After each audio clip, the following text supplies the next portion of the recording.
Hello guys. Basic electronics की इस lecture series में आपका स्वागत है। आज हम अपना बेसिक इलेक्ट्रॉनिक्स शुरू करने जा रहे हैं और आज हम अपना पहला टॉपिक सेमीकंडक्टर से शुरू करेंगे। आज के लेक्चर में हम लोग देखेंगे एनर्जी लेवल क्या होता है, एनर्जी बैंड क्या होता है, वैलेंस बैंड क्या होता है, फर्मी एनर्जी लेवल क्या होता है, कंडक्शन बैंड क्या होता है, और फिर अपन देखेंगे फॉरबिडन एनर्जी गैप जिसको अपन डेल्टा ईजी से भी डिनोट करते हैं, वो क्या होता है। और फिर अपन मूव कर जाएंगे कंडक्टर्स, इंसुलेटर्स और सेमीकंडक्टर्स की प्रॉपर्टीज़ के बारे में। और इसमें अपन बहुत ही बेसिक इनकी प्रॉपर्टीज़ देखेंगे, इनका टेम्परेचर से रिलेशन देखेंगे, और फिर अपन लोग जो है इनके एग्जाम्पल्स देखेंगे। फिर अपने इस लेक्चर को कंक्लूड करेंगे। तो चलिए शुरू करते हैं अपने इस लेक्चर से। सबसे पहले अपन लोग देखते हैं कि भाई ये वर्ड सेमीकंडक्टर का ही मतलब क्या होता है। ये पर्टिकुलर सेमीकंडक्टर जो अपना वर्ड है इसका मतलब क्या है। तो देखिए सेमीकंडक्टर जो वर्ड है ये दो शब्दों से मिलके बना है। पहला है सेमी और दूसरा है कंडक्टर। सेमी का मतलब आधा और कंडक्टर का means a substance which can conduct. तो इस वर्ड का मतलब क्या हुआ, a material which can behave like a conductor as well as an insulator. It is said to be a semiconductor. एक ऐसा मटेरियल जो कि कंडक्टर की जैसे भी बिहेव करे और एक इंसुलेटर की जैसे भी बिहेव करे उसको अपन सेमीकंडक्टर कहते हैं। अगर अपन फॉर्मल इसकी डेफिनेशन की बात करें तो वो होगी semiconductor is a material whose conductivity lies somewhat in between the conductor and insulator. मतलब सेमीकंडक्टर क्या होता है, एक ऐसा मटेरियल होता है जिसकी कंडक्टिविटी कहाँ पे लाई करती है, कंडक्टर और इंसुलेटर के बीच में लाई करती है। अब ये एक नया वर्ड है कंडक्टिविटी। कंडक्टिविटी क्या होती है, तो जैसे अगर अपन हिंदी में बात करें तो कंडक्टिविटी का मतलब होता है चालकता, और इसको अपन जी से डिनोट करते हैं, है ना। और कंडक्टिविटी बेसिकली क्या होती है, रेजिस्टेंस की रेजिस्टेंस की जैसे जैसे होती है रेजिस्टिविटी, उसका ही जस्ट अपोजिट कंडक्टिविटी होती है। रेजिस्टिविटी का जस्ट अपोजिट कंडक्टिविटी होती है ना।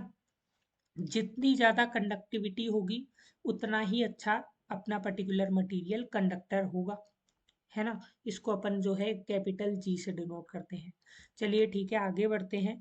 अब मैं आपसे अगर पूछूं तो अपने यूनिवर्स में नेचुरली, अगर मैं आपसे पूछूं नेचुरली अपने यूनिवर्स में कोई सा भी एलिमेंट किस फॉर्म में पाया जाता है, क्या वो एटॉमिक फॉर्म में पाया जाता है या फिर क्रिस्टलाइन फॉर्म में, क्रिस्टल की फॉर्म में या सॉलिड की फॉर्म में पाया जाता है।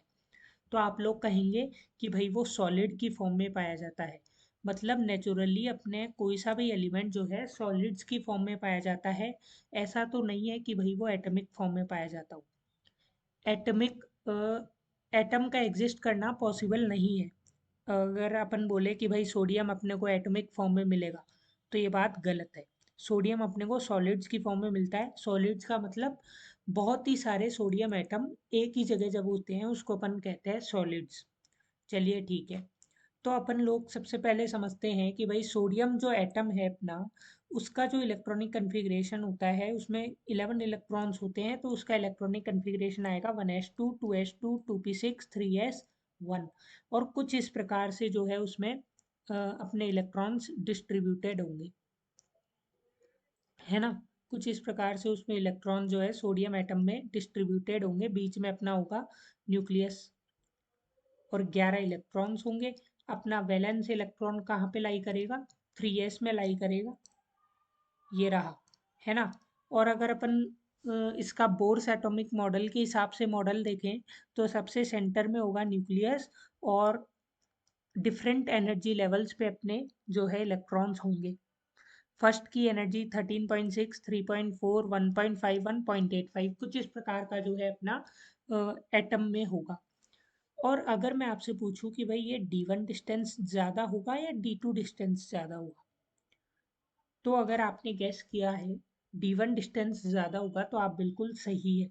और ये D1 डिस्टेंस ज़्यादा क्यों होगा, क्योंकि यहाँ पे जो है 13.6 एनर्जी, न्यूक्लियस से लेकर यहाँ तक की एनर्जी है 13.6, और फिर वो एनर्जी रेगुलरली कम होती जा रही है।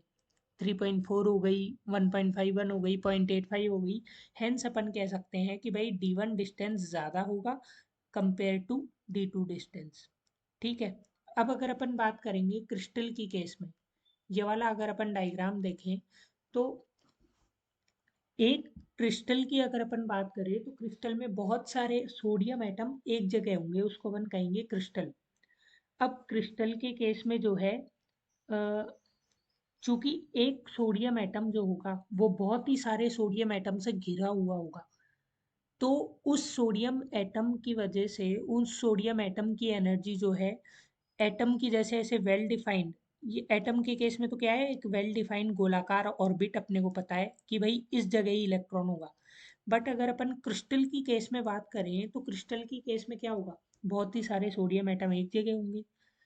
अब बहुत ही सारे सोडियम एटम एक जगह हैं तो क्या होगा, एनर्जी जो है स्प्लिट हो जाएगी एक रेंज में। तो कुछ इस प्रकार से अपने को दिखेगी वो एनर्जी। यहाँ पे देखो, अ, यहाँ पे जो ये शेडेड एरिया है ना, ये अपना इलेक्ट्रॉन पाए जाने की प्रायिकता है, प्रोबेबिलिटी, कि 2s के इस एरिया में अपने इलेक्ट्रॉन पाया जाएगा, 2p में इस एरिया में पाया जाएगा, 3s में इस एरिया में। और यहाँ पे तो क्या था, एक पर्टिकुलर लाइन पे इलेक्ट्रॉन पाया जाता था एटम के केस में। बट क्रिस्टल के केस में क्योंकि बहुत सारे इलेक्ट्रॉन्स, बहुत ही सारे अपने एटम्स एक जगह है, तो उनके इंट्रैक्शन की वजह से अपना एनर्जी जो है स्प्लिट हो जाती है, और इस पर्टिकुलर एरिया में जो है इन इलेक्ट्रॉन पाया जाता है। तो अगर अपन फॉर्मली इसको पढ़ें तो in a single isolated atom, electron in an orbit is in influence of only single nucleus, hence there are well defined energy levels। मतलब एक एटम में तो जो है एक न्यूक्लियस ही होता है और सभी इलेक्ट्रॉन्स उस एक न्यूक्लियस से ही बंधे हुए होते हैं, तो फिर जो है एटम के केस में वेल डिफाइंड एनर्जी लेवल्स होते हैं, है ना। और अगर अपन बात करें, but in the case of crystal, crystal के केस में क्या होगा, इलेक्ट्रॉन जो है नेबरिंग न्यूक्लियस से भी कांटेक्ट में होगा, जिसकी वजह से क्या होगा, एनर्जी जो है एक पर्टिकुलर बैंड में स्प्लिट हो जाएगी, जिसको अपन कहते हैं एनर्जी बैंड, है ना। ये पर्टिकुलर जो आपको बैंड दिख रहा है ना, ये 2s बैंड, 2p बैंड, ये पर्टिकुलर क्या कहलाता है, एनर्जी बैंड कहलाता है। और एनर्जी बैंड क्रिस्टल के केस में पाए जाते हैं, और वो आपको समझ में आया क्यों पाए जाते हैं। अब मैं आपसे पूछूं एक सवाल, आप एटम के केस में सोच के बताइएगा। एटम की जैसे ही सवाल मैं आपसे पूछता हूँ कि भाई क्रिस्टल के केस में ये D1 डिस्टेंस ज़्यादा होगा या D2 डिस्टेंस ज़्यादा होगा, तो D1 डिस्टेंस कंपैरेटिवली ज़्यादा होगा as compare to the D2 distance. और रीज़न क्या है, सिमिलर, जैसा कि एटम में होता है ना। तो वही यहाँ पे मैंने लिख रखा है, distance between the bands regularly decreases as we move up. जैसे जैसे अपन लोग जो है ऊपर की तरफ जाते जाएंगे, बैंड्स के बीच की दूरी कम होती जाएगी, है ना। ये वाली दूरी कम होती जाएगी, और ये आपको डायग्राम से भी दिख रहा है ना। अब मैं आपसे एक और बात पूछता हूँ कि भाई जैसे जैसे अपन लोग ऊपर जाएंगे, वैसे वैसे बैंड की पर्टिकुलर जो विड्थ है, बैंड की पर्टिकुलरली जो चौड़ाई है, बैंड विड्थ जिसको अपन कहेंगे, वो ऊपर जाने पे कम होगी या ज़्यादा होगी। मतलब इसमें सबसे ज़्यादा कौन होगा, W0 ज़्यादा होगा या W3 ज़्यादा होगा। तो अगर आपने सोचा है कि W3 सबसे ज़्यादा होगा और W0 सबसे कम होगा, तो आप बिल्कुल सही हैं। और ऐसा क्यों होगा, ऐसा क्यों होगा, क्योंकि न्यूक्लियस तो कहाँ पे है, न्यूक्लियस तो बेसिकली यहाँ पे पड़ा है अपना। और जैसे जैसे अपन न्यूक्लियस से दूर जाते जाएंगे, वैसे वैसे न्यूक्लियस का प्रभाव ऊपर कम होता जाएगा। इसकी वजह से अपन कह सकते हैं कि भाई जैसे जैसे अपन ऊपर जाएंगे, वैसे वैसे बैंड्स की विड्थ बढ़ती ही जाएगी, है ना। As we move up, the width of the band regularly increases. जैसे जैसे अपन ऊपर जाएंगे, वैसे वैसे डिस्टेंस बिटवीन द बैंड्स क्या होगा, कम होगा, बट बैंड की विड्थ रेगुलरली इंक्रीज होगी। ये आपको ध्यान रखने की बात है। आपको अगर वाइवा में भी ये सवाल पूछा जाता है तो अब छूटना नहीं चाहिए। तो बहुत ही बेसिक सवाल था और बहुत ही बेसिकली अपन ने लॉजिक से उसको देखा कि भाई ये पर्टिकुलर चीज़ क्यों हो रही है। तो चलिए आगे बढ़ते हैं। आगे अपन कुछ इंपॉर्टेंट टर्म्स के बारे में देखते हैं कि भाई कंडक्शन बैंड क्या होता है, वैलेंस बैंड क्या होता है, और फर्मी एनर्जी लेवल क्या होता है, फॉरबिडन एनर्जी गैप जिसको अपन डेल्टा ईजी से भी डिनोट करते हैं वो क्या होता है। तो ये न्यूक्लियस एटम का सोडियम एटम का ही डायग्राम है जिसके सेंटर में है न्यूक्लियस, और फिर अपने बैंड्स हैं, 1s बैंड है, 2s बैंड है, 2p बैंड है, 3s बैंड है। अब देखिए 3s बैंड में मैंने बीच में ये वाली लाइन डैश्ड लाइन खींच रखी है और इसके नीचे वाले एरिया को ही जो है मैंने शेडेड किया है। ऐसा क्यों? ऐसा क्यों किया है मैंने? क्योंकि आप इलेक्ट्रॉनिक कन्फिग्रेशन से देख सकते हैं सोडियम क्रिस्टल के केस में क्या हो रहा है। सोडियम क्रिस्टल के केस में जो है, जो आउटर मोस्ट शेल है अपना 3s, वो हाफ फिल्ड है। 2 इलेक्ट्रॉन्स आ सकते हैं इसमें मैक्सिमम, बट एक ही इलेक्ट्रॉन आ रहा है। तो अपन क्या कह सकते हैं कि भाई 3s अपना हाफ फिल्ड है। तो उस हाफ फील्ड को दिखाने के लिए मैंने इसको आधा ही फिल किया है 3s को। ठीक है ना? हाँ। तो ये डायग्राम अगर आपको समझ में आ गया है तो अपन टर्मिनोलॉजीज की तरफ मूव करते हैं। तो सबसे पहले अपन देखते हैं वैलेंस बैंड क्या होता है। अब जैसे आप जानते हैं वैलेंस इलेक्ट्रॉन क्या होता है, आउटर मोस्ट शेल में पाया जाने वाला इलेक्ट्रॉन को अपन क्या कहते हैं, वैलेंस इलेक्ट्रॉन कहते हैं। तो इसी हिसाब से वैलेंस शेल भी क्या होता है, ऐसा शेल जिसमें आउटर मोस्ट इलेक्ट्रॉन एग्जिस्ट करता हो उसको वैलेंस शेल कहते हैं। सिमिलरली वैलेंस बैंड क्या होगा, the band in which the valence electron exist, मतलब ऐसा बैंड जिसमें अपना वैलेंस इलेक्ट्रॉन पाया जाए उसको अपन क्या कहेंगे, वैलेंस बैंड कह देंगे। ठीक है सर। अब वैलेंस बैंड में एक टर्म और है, फर्मी एनर्जी लेवल। ये क्या होता है, फर्मी एनर्जी लेवल, FeL। तो ये होता है the maximum energy of valence band which is filled with electron, मतलब वैलेंस बैंड की वो मैक्सिमम एनर्जी जहां तक इलेक्ट्रॉन पाया जाता हो। मतलब सोडियम के केस में क्या है, बीच में लाई करता है फर्मी एनर्जी लेवल। क्यों लाई करता है, क्योंकि जो है 3s बैंड होता है हाफ फील्ड। तो Fermi energy level sodium crystal के केस में कहाँ पे लाई करेगा, सॉरी अगर मैंने एटम बोल दिया हो तो गलती से, क्रिस्टल के केस में अपन सारी बातें कर रहे हैं अभी। तो सोडियम क्रिस्टल के केस में फर्मी एनर्जी लेवल लाई करेगा 3s बैंड के जस्ट मिड में। ठीक है, और फर्मी एनर्जी लेवल की ये रही डेफिनेशन। एक बात और है, as shown above the sodium crystal Fermi energy level lies mid in between of 3s because in sodium 3s band is half filled। 3s में अपना 3s बैंड क्या होता है, हाफ फील्ड होता है, इसलिए बीच में लाई करता है। अब अगर अपन देखें फर्मी एनर्जी लेवल जो होता है FeL, ये हमेशा 0 केल्विन पर ही डिफाइंड होता है।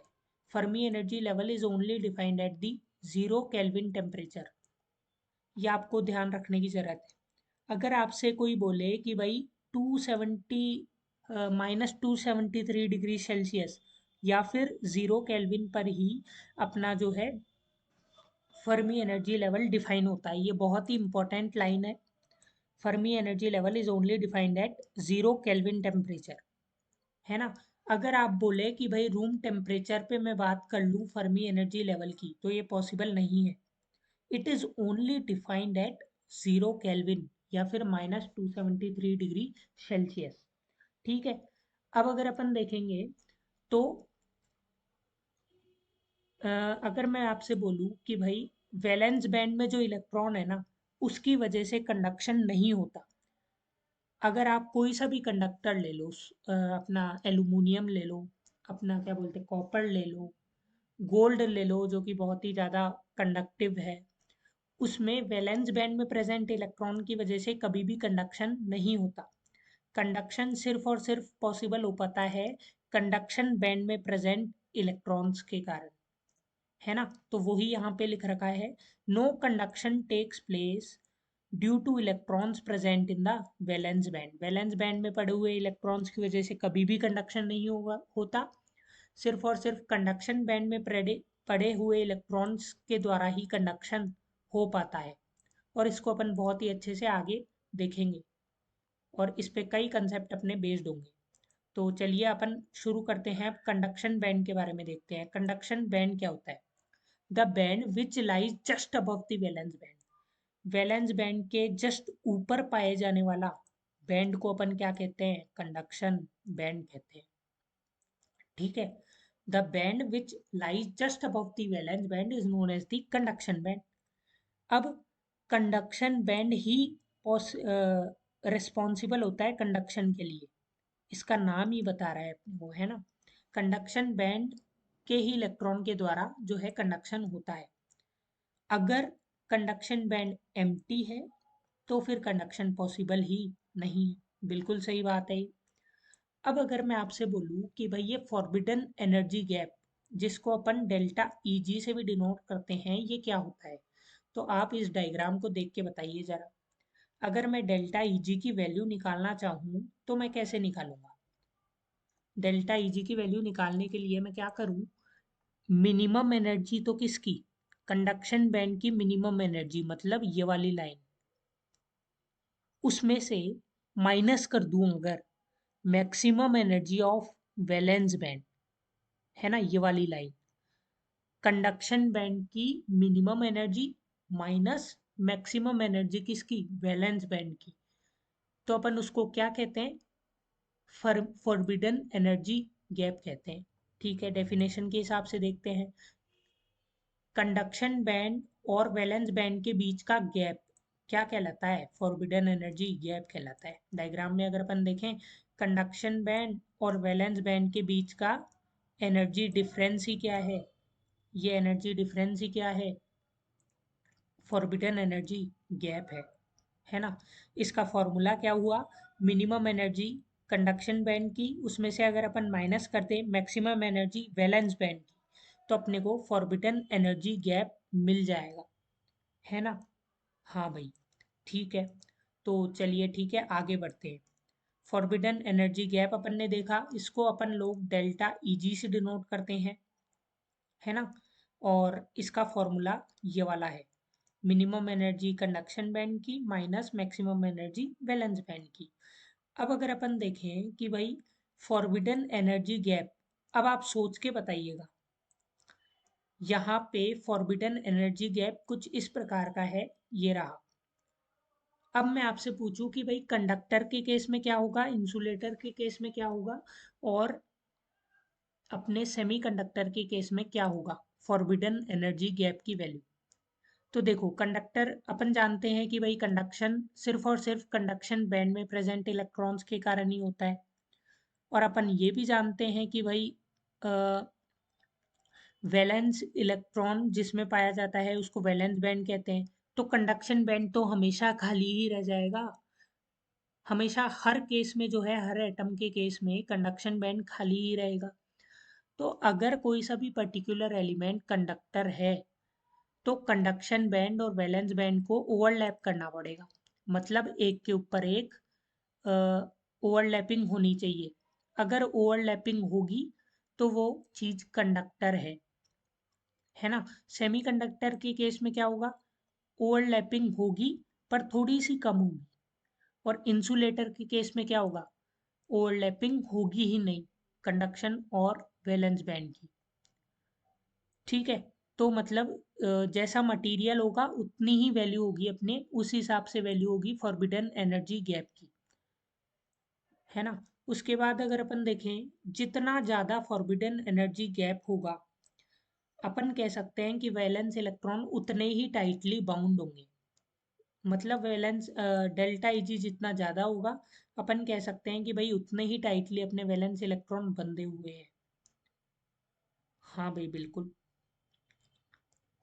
तो इनमें डायरेक्टली प्रोपोर्शनल का रिलेशन होता है। अब अगर अपन आगे बढ़े अपने नेक्स्ट टॉपिक की ओर आते हैं। अब अपन देखते हैं कि भाई ये टेबल क्या है। अपन कंडक्टर, इंसुलेटर और सेमीकंडक्टर तीनों को जो है कंपेयर करके देखेंगे इस पर्टिकुलर टेबल में। तो टेबल में मैंने डिफरेंट डिफरेंट पैरामीटर्स ले रखे हैं। सबसे पहले मैंने डेल्टा ईजी लिया है, फिर एनर्जी बैंड लिया है कि भाई वो ओवरलैप करेंगे, थोड़ा सा डिस्टेंस रहेगा या फिर बहुत ज़्यादा डिस्टेंस रहेगा। फिर अपन चार्ज कैरियर्स देखेंगे, कंडक्टर में चार्ज कैरियर कौन होता है, सेमीकंडक्टर में कौन होता है, इंसुलेटर में कौन होता है, करंट। और इसी हिसाब से जो है अपन फाइनली एग्जाम्पल तक पहुंचेंगे। तो चलिए ठीक है, फॉरबिडन एनर्जी गैप कंडक्टर के केस में क्या होगा।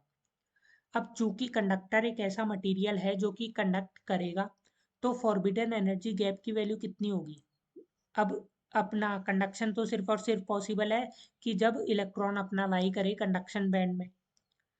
तो कंडक्शन बैंड में इलेक्ट्रॉन कभी भी लाई नहीं करेगा, तो अपन कह सकते हैं कि भाई जब वैलेंस बैंड और कंडक्शन बैंड ओवरलैप करेंगे, वो मटेरियल कंडक्टर कहलाएगा। तो द मटेरियल इन विच, एक डेफिनेशन ये भी हो सकती है कि मटेरियल जिसमें कंडक्शन बैंड और वैलेंस बैंड ओवरलैप कर जाए, उसको अपन क्या कहते हैं, कंडक्टर कहते हैं। तो कंडक्टर में अगर ये वैलेंस बैंड और कंडक्शन बैंड ओवरलैप कर रहे हैं, तो डेल्टा ईजी या फिर अपन कह सकते हैं फॉरबिडन एनर्जी गैप की वैल्यू कितनी होगी, 0 इलेक्ट्रॉन वोल्ट होगी। है ना, इलेक्ट्रॉन वोल्ट एक यूनिट है जो आप जानते होंगे। ठीक है, बट सेमीकंडक्टर के केस में क्या होगा, ये ओवरलैप तो नहीं करेगी, बट कंपैरेटिवली इनका थोड़ा सा डिस्टेंस होगा कंडक्शन बैंड और वैलेंस बैंड के बीच का। और कंडक्शन बैंड और वैलेंस बैंड के बीच के डिस्टेंस को क्या कहते हैं, फॉरबिडन एनर्जी गैप कहते हैं। तो ये अप्रोक्सीमेटली जो फॉरबिडन एनर्जी गैप है वो होगा 1 इलेक्ट्रॉन वोल्ट सेमीकंडक्टर के केस में। है ना, और इसमें ओवरलैपिंग नहीं होगी। अब इंसुलेटर तो भाई कंडक्ट कर ही नहीं सकता किसी भी केस में, तो इंसुलेटर के केस में क्या होगा, फॉरबिडन एनर्जी गैप बहुत ही ज़्यादा होगा, ग्रेटर देन 3 इलेक्ट्रॉन वोल्ट जो है होगा। अब अगर अपन बात करें कंडक्टर के केस में, सिर्फ और सिर्फ इलेक्ट्रॉन्स होते हैं। सेमीकंडक्टर के केस में इलेक्ट्रॉन प्लस होल्स। होल्स क्या होते हैं, एक नई टर्मिनोलॉजी है। होल्स का मतलब होता है जहां से इलेक्ट्रॉन निकल गया वहां पे पॉजिटिव चार्ज आ गया, और पॉजिटिव चार्ज का मतलब वो होल कहलाता है। इसके बारे में अपन बहुत ही डिटेल में आगे देखेंगे। इंसुलेटर में तो कंडक्शन होगा ही नहीं, तो चार्ज कैरियर्स होगा ही नहीं, इसलिए मैंने डैश कर दिया। अब आता है करंट। कंडक्टर के केस में तो फ्लो होगा, बिल्कुल होगा। सेमीकंडक्टर के केस में वेरी करेगा कि भाई सेमीकंडक्टर में अगर ये दोनों बैंड ओवरलैप कर गए तो कंडक्शन होगा, वरना नहीं होगा। और फिर इसलिए मैंने लिखा मे और मे नॉट बी। और इसमें तो फ्लो होगा ही नहीं इंसुलेटर के केस में। ठीक है भाई, अब इस टॉपिक को अपन देखते हैं। एक सेकंड आप पहले देखिए कि भाई कंडक्टर के केस में अगर टेम्परेचर बढ़ेगा तो रेजिस्टेंस बढ़ेगा या कम होगा। तो रेजिस्टेंस बढ़ेगा। क्यों बढ़ेगा, टेम्परेचर अगर बढ़ेगा तो रेजिस्टेंस क्यों बढ़ेगा, पहली बात। कंडक्टर के केस में, अब कंडक्टर के केस में बहुत ही सारे एटम एक साथ हैं, बहुत ही सारे इलेक्ट्रॉन्स हैं कंडक्टर के केस में। तो अगर मैं टेम्परेचर बढ़ा दूंगा तो इलेक्ट्रॉन के पास बहुत ही ज़्यादा काइनेटिक एनर्जी आ जाएगी, बहुत ही ज़्यादा एनर्जी आ जाएगी। इसकी वजह से इलेक्ट्रॉन एक दूसरे से टकराने लग जाएंगे। तो जो है इलेक्ट्रॉन का फ्लो थोड़ा सा कम हो जाएगा एक पर्टिकुलर क्रॉस सेक्शन से। इसकी वजह से अपन कह सकते हैं कि भाई टेम्परेचर बढ़ाने के केस में रेजिस्टेंस बढ़ जाएगा। है ना, कंडक्टर के केस में। बट सेमीकंडक्टर की केस में क्या होगा, जैसे जैसे टेम्परेचर बढ़ेगा वैसे वैसे इलेक्ट्रॉन और होल्स एक्साइट होते जाएंगे, और वो वैलेंस बैंड में, वैलेंस बैंड से उठकर कंडक्शन बैंड में जाते जाएंगे। जैसे जैसे टेम्परेचर बढ़ेगा नीचे से कंडक्शन बैंड में जाते जाएंगे, और कंडक्शन बैंड में नंबर ऑफ इलेक्ट्रॉन बढ़ेंगे। तो नंबर ऑफ इलेक्ट्रॉन बढ़ने की वजह से वहां पे रेजिस्टेंस कम होगा। तो अपन कह सकते हैं कि भाई टेम्परेचर बढ़ेगा तो रेजिस्टेंस कम होगा। अब यहाँ पे भी अगर अपन टेम्परेचर बढ़ा देंगे तो सिमिलर रीज़न है कि भाई ज़्यादा से ज़्यादा इलेक्ट्रॉन एक्साइट होंगे, उनको और एनर्जी मिलेगी, तो कंडक्शन बैंड में पहुंच जाएंगे, और उनके वहां पे पहुंचने की वजह से जो है उनका रेजिस्टेंस कम हो जाएगा।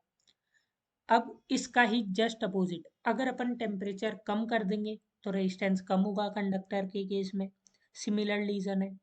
और अगर सेमीकंडक्टर में टेम्परेचर कम कर दिया तो रेजिस्टेंस बढ़ जाएगा। क्यों, क्योंकि इलेक्ट्रॉन एक्साइट नहीं हो पाएंगे, जा नहीं पाएंगे। सिमिलर रीज़न है, टेम्परेचर कम कर दिया तो रेजिस्टेंस बढ़ जाएगा सेमी इंसुलेटर के केस में। ठीक है। हाँ, अब देखिए यहाँ पे देखो इन्वर्सली प्रोपोर्शनल का रिलेशन, डायरेक्टली प्रोपोर्शनल का रिलेशन दिख रहा है आपको कि भाई टेम्परेचर बढ़ा तो रेजिस्टेंस बढ़ गया, टेम्परेचर घट गया तो रेजिस्टेंस भी घट गया। डायरेक्टली प्रोपोर्शनल का रिलेशन, तो इसकी वजह से अपन कह सकते हैं कि भाई कंडक्टर के केस में temperature coefficient of resistance positive होता है। क्यों? क्योंकि टेम्परेचर बढ़ाने पे भी रेजिस्टेंस बढ़ रहा है, टेम्परेचर घटाने पे भी घट रहा है। इसका मतलब डायरेक्टली प्रोपोर्शनल का रिलेशन है। और डायरेक्टली प्रोपोर्शनल का रिलेशन है इसका मतलब पॉजिटिव। टेम्परेचर कोफिशिएंट रेजिस्टेंस का पॉजिटिव होता है। बट सेमीकंडक्टर के केस में बात करें तो टेम्परेचर एक क्वांटिटी बढ़ाने पे एक क्वांटिटी कम हो रही है। टेम्परेचर बढ़ा दिया तो रेजिस्टेंस कम हो रहा है, टेम्परेचर बढ़ा दिया तो रेजिस्टेंस कम हो रहा है ना। इन्वर्सली प्रोपोर्शनल का रिलेशन है। इन्वर्सली प्रोपोर्शनल का रिलेशन होने की वजह से, इन्वर्सली प्रोपोर्शनल का रिलेशन होने की वजह से जो है यहाँ पे क्या होगा, टेम्परेचर कोफिशिएंट रेजिस्टेंस का नेगेटिव हो जाएगा दोनों केस में, इंसुलेटर और सेमीकंडक्टर के केस में, है ना।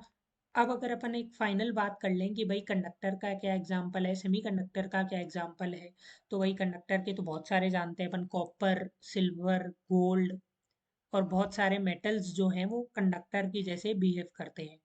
अब अगर अपन सेमीकंडक्टर की बात करें तो सेमीकंडक्टर के केस में एग्जांपल्स है जर्मेनियम, सिलिकॉन, है ना। और इंसुलेटर तो आपके पास बहुत सारे हैं, जैसे हो गया अपना प्लास्टिक हो गया, लकड़ी हो गई, वुड हो गई, ये सारे जो है इंसुलेटर होंगे। ठीक है, इसका एग्जांपल देख लिया। अब मैं थोड़े से प्रैक्टिकल एप्लीकेशन बताना चाहूँगा कि भाई कंडक्टर का प्रैक्टिकल एप्लीकेशन क्या होता है, इंसुलेटर का क्या होता है। कंडक्टर तो हर जगह काम आते हैं भाई, है ना। अ, तारों में लगा दो, इस जगह लगा दो, कहीं पे भी लगा दो। इंसुलेटर में इंसुलेटर भी बहुत जगह काम आते हैं भाई। लकड़ी से अपन कुछ भी जला लो, बना लो। लकड़ी से कई सारी मटेरियल बनते हैं, क्रॉकरी बनती है प्लास्टिक की, है ना। तो इनका भी यूज़ है। सेमीकंडक्टर कहाँ काम आते हैं, जैसे अपने बहुत ही वाइड एप्लीकेशन होता है सेमीकंडक्टर का, बहुत ही वाइड। जैसे अपने ट्रांजिस्टर बनते हैं, सारे इलेक्ट्रॉनिक गैजेट्स जो होते हैं वो सेमीकंडक्टर यूज़ आता है उसमें। तो सेमीकंडक्टर बहुत ही ज़्यादा यूज़ में आते हैं। और सेमीकंडक्टर बेसिकली कौन से यूज़ होते हैं, जर्मेनियम और सिलिकॉन यूज़ होते हैं एलिमेंट सेमीकंडक्टर बनाने के लिए। तो अपने ट्रांजिस्टर, जैसे अपना ट्रांजिस्टर होता है, एफईटी होता है, बीजेटी होता है, एससीआर होता है, इन सब में जो है ट्रांजिस्टर काम में आते हैं। और अगर आप इस वीडियो लेक्चर सीरीज को फॉलो करेंगे तो अपन बहुत सारे एफईटी को भी देखेंगे, बीजेटी को भी देखेंगे, एससीआर को भी देखेंगे अपने आने वाले वीडियो लेक्चर्स में। बहुत ही बेसिक से मैं आपको समझाऊंगा, सभी का कंसेप्चुअल ज्ञान मैं आपको दूंगा बराबर बराबर। और अगर आपको ये नोट्स चाहिए तो आप डिस्क्रिप्शन में जा सकते हैं, मैं इसमें डिस्क्रिप्शन में इन नोट्स का लिंक डाल दूंगा। आपको कुछ भी डाउनलोड करने की ज़रूरत नहीं है, आप इसका प्रिंट आउट निकालिए और सीधा अगर आपको कुछ भी एक्स्ट्रा समझ में आता है तो आप इन खाली जगहों में लिखिए। मैंने ये सब खाली जगह इसीलिए ही छोड़ा है कि आप आके यहाँ पे लिखें और अपना जो आपने एक्स्ट्रा समझा है इस लेक्चर में, जो कि मैंने नोट्स में कवर नहीं कर पाया हूँ, वो आप यहाँ पे लिखिएगा। तो अगर आपको ये वीडियो लेक्चर समझ में आ रहा है, अगर आपको लगता है कि ये हेल्पफुल है, तो आप अपने दोस्तों में भी इसको शेयर कीजिएगा और सब्सक्राइब कीजिएगा इस चैनल को, बेल आइकन प्रेस कीजिएगा। और आप कमेंट ज़रूर कीजिएगा कि आपको ये वीडियो लेक्चर कैसा लगा, मैं इसमें और बनाऊं। और आपको किस टॉपिक पे लेक्चर चाहिए आप वो भी बताइएगा, मैं वो लाने की कोशिश करूँगा। और thank you for patience listening. Thank you for your time. Hope you enjoyed the video. So we will meet again with the lecture 2 of basic electronics. We will continue this lecture further. So finally I want to thank you. Just do like, share and subscribe. Share the channel and thank you for your time. Happy learning. Bye bye.